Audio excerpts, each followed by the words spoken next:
Hello everybody and welcome back to the channel. It's your boy Tyler. Hope you guys are doing alright. We are out here working on another Sims 4 speed build. What the hell else do I do on this channel? What do you expect from me, you people? It's a Sims 4 speed build.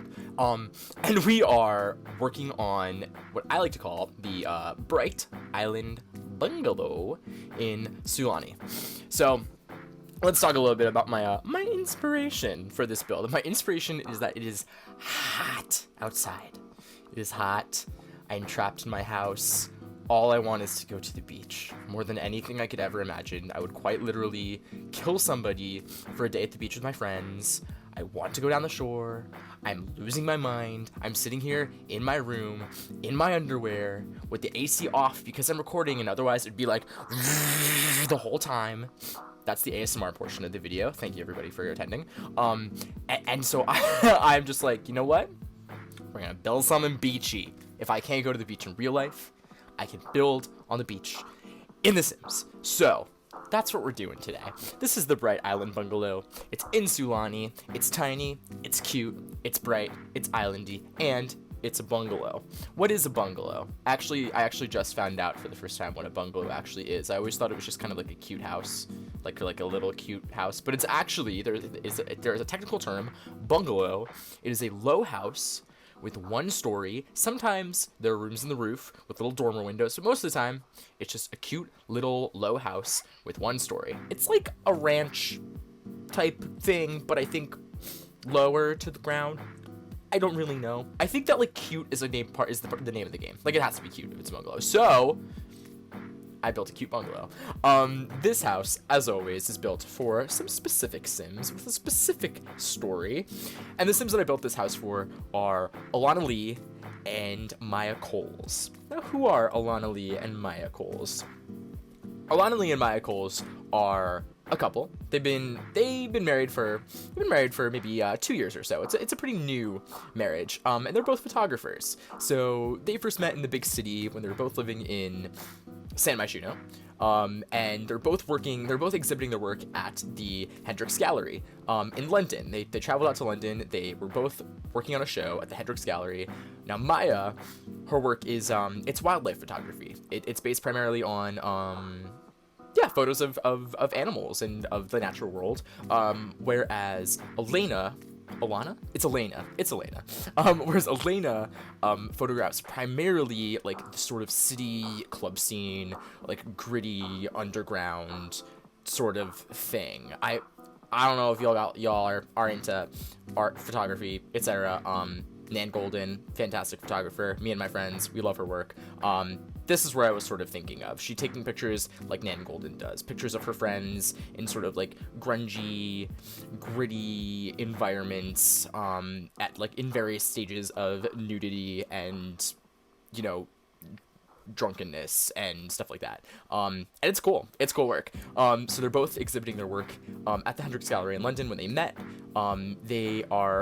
you could not imagine more opposite people, and it's sort of reflected in their style and in their subject matter, in their art. But you know, they bonded over their love of photography. They hit it off. They started dating, and eventually they got married. And then things started going south.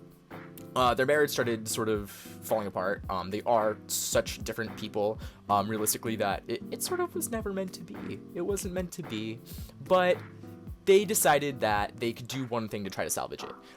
Maya, the wildlife photographer, was offered a job in Sulani, working for a magazine, working for like a National Geographic type publication, where she's going to go around and take pictures of the island as, you know, climate crisis is happening. She wants to document what the island looks like for posterity. You know, honestly, just in case the sea levels rise and Sulani is like swallowed by the ocean and by, you know, the corporate greed of polluters.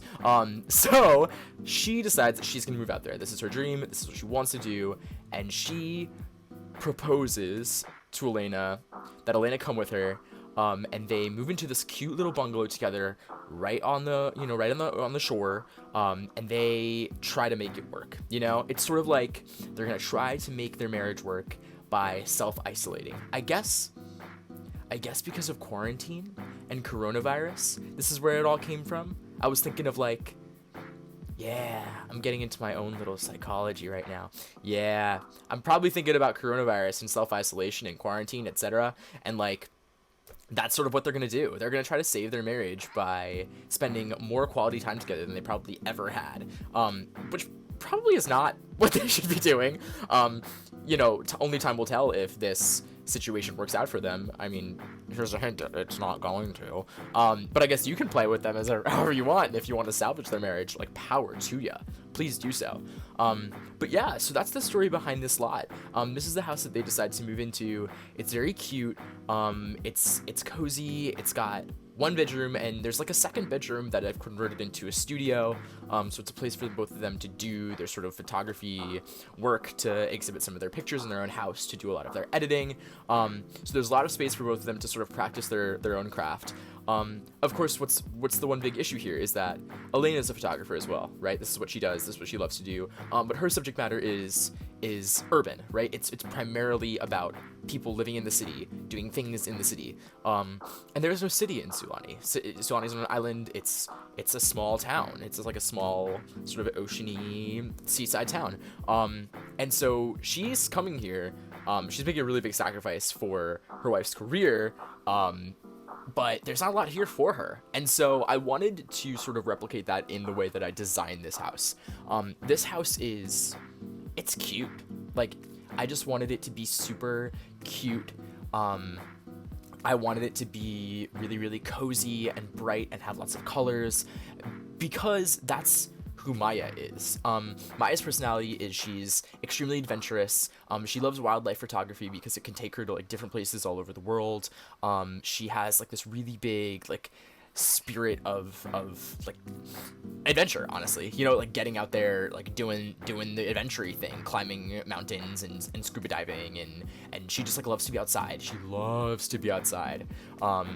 And she loves taking pictures, and she loves, being in the sun and soaking it all up. And, she likes very bright colors, and she's kind of cheerful and playful and excitable. And yeah, she's that kind of person. She's just like this sort of lovely, like bright and bubbly and very like curious adventurer type, with this big sort of artistic streak. And she applies her big artistic streak to her passion for being outside, for her passion for the spirit of adventure, honestly. And that's how she sort of gets to her career, her aspiration of being a wildlife photographer. So I wanted this house to very much like sort of replicate what she is like, it's bright and cozy and lots of like fun colors and lots of like white tones, and I wanted the space to be really like airy and spacious, sort of the opposite of like the spaces that Elena photographs in, the opposite of sort of like the grungy, closed city spaces, dark, gritty type environments that she really, really thrives in. Now, Elena, on the other hand, I told you they're very, very different people. Elena, on the other hand, she's kind of grumpy, honestly. She's kind of like a grumpy person. She is like super well connected in like the club scene in the city. She like really thrives on social interaction, being around lots of other people, being in very crowded spaces, being on a dance floor. She loves to dance. She loves to do hard drugs, and like trip out and take pictures with her friends and just like have a good time, right? Obviously, on Sulani, none of that is here for her. So I also wanted to show that this place isn't really her home. And I'm going to do that in the house. You'll see when I start furnishing everything, by very much like intentionally making it so that there is nothing here for her. I put a couple of details, like some little touches, headphones, records, things like that, to show that like she inhabits this space, but it's not really her home. This is very much Maya's house. So you'll see all of that as soon as I start decorating the inside. But right now, I'm working on the landscaping, and the landscaping is definitely my favorite thing about this entire lot. I get so hyped when I get to build in Sulani, because all of the debug plants for island living are just like beautiful. Oh my god, I'm doing the Italian chef kiss hand thing. Beautiful, absolutely gorgeous. These big white flowers, the like sort of leafy undergrowth, the palm trees, and it's so stunning, and the greens are so bold, and oh my god, I love it. I love it. So I really sort of went to town on the landscaping here. You see that it actually took me a really long time to figure out. I end up lowering and raising the foundation like over and over again, because it is such a fucking hassle to put plants on a foundation, like around a foundation. Jesus, if I could please, developers, gurus, if you're listening, if you're watching, first of all, hi, welcome to the channel. Second of all, if you're watching, please make it easier for us to lower plants on the sides of foundations. I get it, I understand, but it's such a hassle. So you see me lowering and raising the foundation about 100 times while I'm doing the landscaping, because I had a lot of trouble. I couldn't really conceptualize what the landscaping would look like when the foundation was raised, so I kept making it too low. I wanted it to look really lush and overgrown, and just like this house is like surrounded by just like bits of the jungle that's like off in the distance, like creeping in, and I want it to be like full of flowers and leaves and plants, and just I want it to be like really, really, really lush and beautiful and green and islandy. Islandy, yeah. So you see me doing all the terrain paint right now. I sort of accidentally made this little like walkway that goes around the right side of the house. I put some little rocks there. There's like a little, it's not quite a canopy, but it's like a little tunnel of plants and trees that I sort of accidentally made when I was just placing plants. I really, really like this. I think it's cute. This house doesn't really have much of a yard. I mean, there's this like tiny area right here that you see me fencing off, where I do put like, what do I put there? I put some like decorations, and I put a, what's it called? It's coming to me, gardening box. You know, those boxes that you can plant trees in and stuff. Yeah, I put one of those there too. But that's about it. There's no space in this lot. It's a very small lot, aside from the actual, you know, footprint of the house. So I wanted the landscaping to do a lot of heavy lifting, because there is no backyard. There's no space for your Sims to sort of like hang out outside. So I wanted the landscaping to be really, really beautiful, to sort of make up for that. And so I do have this little path that goes off to the right side of the house. I put that cute little like monkey statue. I love him. I love that. It's so good. I put lots of rocks and flowers and trees and terrain paint, and I just like really, I mean, I always go to town on landscaping. It's my favorite thing to do when I'm building, by the way. Absolutely my favorite thing to do. Landscaping is the name of the game for building. It just is. It makes your lots look so much nicer.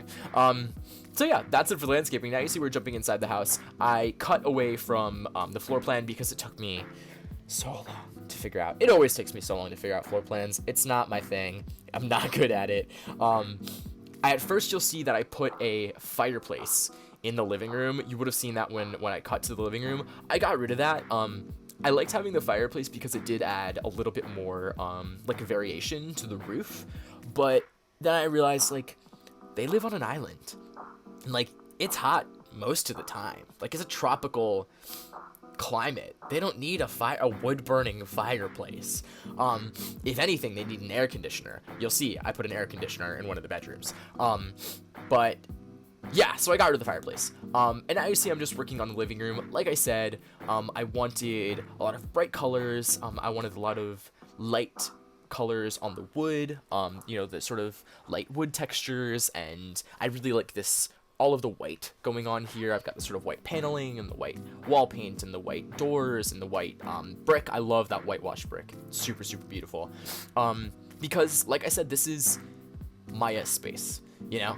So it's gonna be colorful and bright and airy and just like cute and sweet, and you know, that's what I wanted here. Lots of plants and primary colors. I use a lot of primary colors, and just like a lot of white, you know, a lot of like bright colors. I wanted airiness. I wanted brightness, natural light. That was sort of like the name of the game when I was building this house. That's why I call it the Bright Island Bungalow.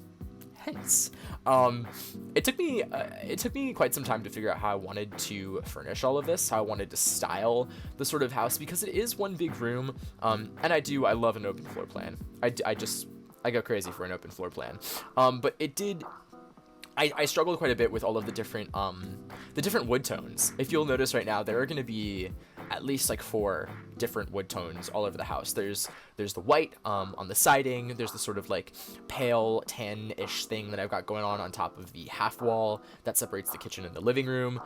That color I also is the one that I use for the bookshelves and stuff until I changed that because it wasn't quite working for me. I've got a dark wood texture on that ottoman. I've got like this sort of orangey wood texture on all of the end tables that come from Island Living. It's so the dark wood texture on the floor. There's just so many different wood colors, which I struggled with a little bit because I do usually go for like a little bit more, what's the word, cohesion. Yeah, cohesion. But it wasn't happening this time. And you know what? Whatever.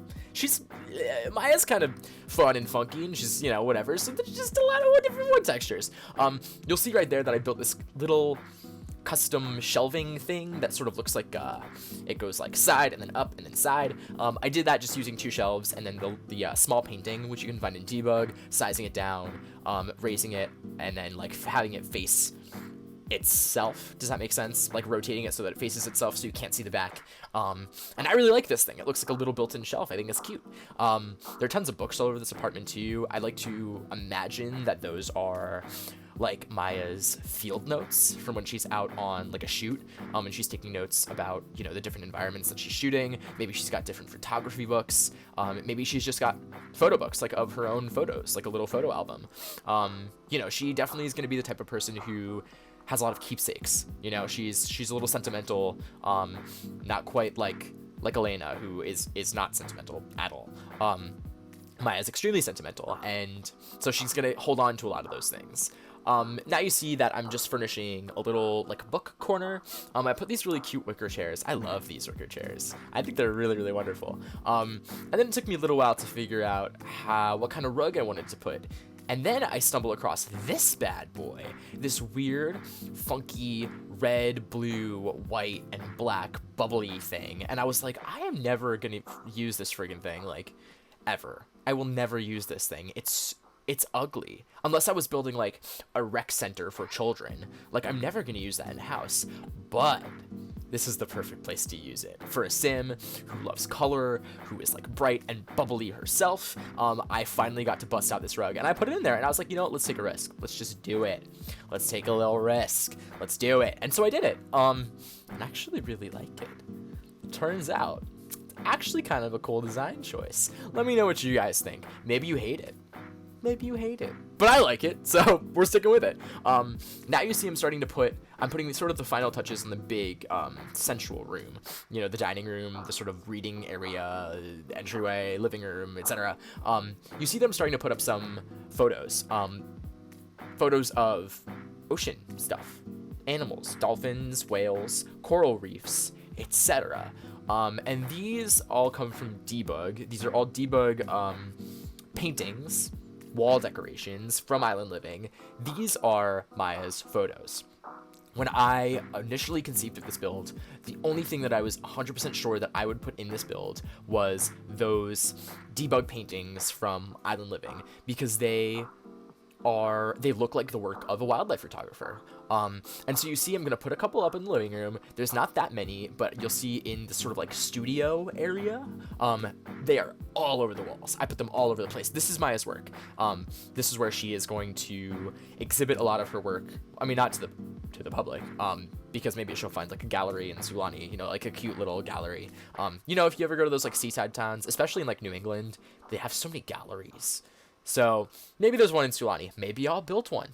Maybe I'll build one. Maybe this whole YouTube project I'm working on is actually, maybe I'll just make a whole save file. Who the hell knows? Whatever. I have lots of time on my hands. But so she'll probably have a place on the island to actually exhibit her photos. But for the sake of her own house, her own, what's her word? Ego? For the sake of her own ego, she puts a lot of them up in her own studio. So you will see those all over the place when I get there. Now you see I'm working on the kitchen, just like the rest of the house. Super bright, super airy, lots of whites. Really, those countertops, really the Island Living countertops, the white ones, they glow. Oh, they glow. They are so bright. Wow. A lot of this house just seems to like glow, which honestly is kind of cool. I guess it goes with the sort of theme I was thinking about with the bright island bungalow thing. This is a very small kitchen. I originally had like 2 tile space in between all of the countertops because I thought that your Sims would need much more room than just 1 tile space to move around. I feel like they're gonna run into each other and do that thing where they stomp on the ground and wave their hands around, and they like get sad because they can't access different areas of the lot. But I had to, it was sort of a trade-off between having a 1-tile balcony on the back or a 1-tile kitchen, and I decided to lop the space off of the kitchen and give it to the balcony, mainly because it just looked kind of ridiculous in the balcony, whereas in the kitchen, 1 tile, it looks fine. Maybe it's going to be like a little clumsy, a little less functional, but it definitely looks fine. The 1-tile balcony looked ridiculous, and I'm all about the aesthetic here. I'm not a gameplay person, so I'm not gonna suffer. I want it to look good. I put up a bunch of little decorations like I always do from Debug in the kitchen. I put little books, like little cookbooks, I imagine, little jars of things, little bottles of oil and things like that. I put that kava bowl up there. I really like that kava bowl. My sort of thinking by putting it on top of the fridge is that like when guests come over, they'll serve kava. I don't know what kava is. Is kava real? I mean, kava is real. It's like a sparkling wine, but like, what is it in the game? I don't know. I never play the game. I wouldn't really know. I mean, I play sometimes, but I put it up there just thinking like guests are gonna come over and they'll take it down from the fridge and they'll clean it out and they'll serve kava and they'll do their little kava party. I put a little coffee maker, some pots and pans, yeah, some nice stuff. Oh, something I didn't mention yet, that the fridge is gonna move. The fridge is gonna move 1 tile to the left. It's gonna swap places with the door. That's only because the door is in a really awkward place where it's sort of clipping through the column and the like shelving that I put outside. The shelving outside sort of makes up like molding around the little like window area that tiny little like breakfast nook is sitting in right now. So I don't know if you'll see it in the video, but they swap places. But yeah, now I'm just switching out some of the lighting. The lighting was actually, and this is a lesson that I'm learning every day. Every single time I build, I learn this lesson. Lighting is everything. Lighting is very important. And the lighting in this build is, I really had to do a lot of tweaking with it in live mode because it was like so bright that the entire house just looked like it was glowing, and in a way that I actually really didn't like. I thought it was aggressive, and it looked like the exposure was really high on it, so I do turn down all the lighting, I dim it a little bit, and I also make it less yellow. As much as I do love like a warm lighting, it was too much. Now you see I'm going around and I'm putting some touches in the house to make it look like Elena lives here. Like I said, this is Maya's space. It's built for a photographer, an adventurer, a traveler, sort of bright, bubbly person. But Elena lives here too. So you'll notice I put some stacks of CDs. I put a what do you call that? I almost called it a boombox. Jesus, am I like from the 90s? What do you call that thing? I mean, I was born in the 90s. Whatever. A stereo. Yeah, a stereo. Jesus Christ. And I put some headphones. I put like a little iPad because I don't know, she's like plunking around on her iPad, looking at pictures of the city and dreaming of her home. It's no longer here with her. And so yeah, those are like the little touches in the living room that make it so Alana's presence is at least felt. If not, the house does not really conform to her aesthetic. Her presence is at least felt. Now you see him designing the bedroom. Bedroom is super simple. My favorite part of the bedroom happens to be that little air conditioning unit that I put in. That is that's like a roof vent. That's a vent that's meant to be put on the roof. But I size it down and I move objects on it and raise it up with the 9 key, stuck it into the window like a little window unit. I actually think it looks really nice on the inside. The outside, from the outside of the build, it looks less like an air conditioner. It looks more like a vent. But from the inside of the build, it definitely looks like an air conditioner. And yeah, I thought that was fun. And it's gonna be hot all the time, so they better have an air conditioner. They have so much like sensitive photography material too. They can't let it like melt, in the hot Sulani island sun. But yeah, just sort of what I went for the for the bedroom was bright, orangey, like warm tones, white wood, again, some paintings, some pictures of, you know, ocean landscapes, things like that. And now you see we're jumping into the office. So here's the office. Like I said, all over the walls, pictures that Maya has taken. Pictures of coral reefs and fish and sharks and stuff like that. I like to imagine she goes on dives. She brings her little waterproof camera with her. She takes these pictures, publishes them in nature magazines. Maybe she even, I don't know, has a spot on planet Earth. Maybe she brings out like a video camera and she, you know, records giant whales and stuff. That could be kind of cool. But yeah, that's her gig. And so I put all those pictures up on the wall. And you will notice that this office is all Maya stuff, right? I put those sort of like paintings up there. They're like sort of bright, fun colors. I put her own pictures, which are wildlife, you know, photography all over the walls. The same sort of orangey, you know, light wood and stuff like that. Islandy, you know, bright colors. The same sort of aesthetic that she carries through all of her own house. And this is really intentional because Elena is like her presence is not here in this office space. And that's like a conflict in the relationship that I wanted to reflect in my building. You know, Elena is not at home here. You know, this is not going to work between them. You know, Maya is very at home here. This is just like reflective of how their personalities are so different. How maybe Maya doesn't really see how unhappy Elena is on the island. But yeah, that's like a sort of tension, a conflict between the relationship that I wanted to be very apparent in my building. So that's what I did. Now you see I'm working in the bathroom. Super, super simple. Just that I love that tile, by the way. I use that one in the kitchen too, the sort of like orange bright star thing. And yeah, very, very simple bathroom. And now you see I'm just putting some lighting on the outside. I put that little garden-y thing in the back, and I put a little chair. I put a little table. And that's going to be about it for this build. So thank you everybody for watching. Of course, like, comment, subscribe, turn on the little bell, get the little notifs. You want them. Follow me on Twitter, super, super active on Twitter. And as always, comment, let me know what you want to see. Let me know what you like, what you didn't like, and I'll catch you guys for the next one. Have a great day.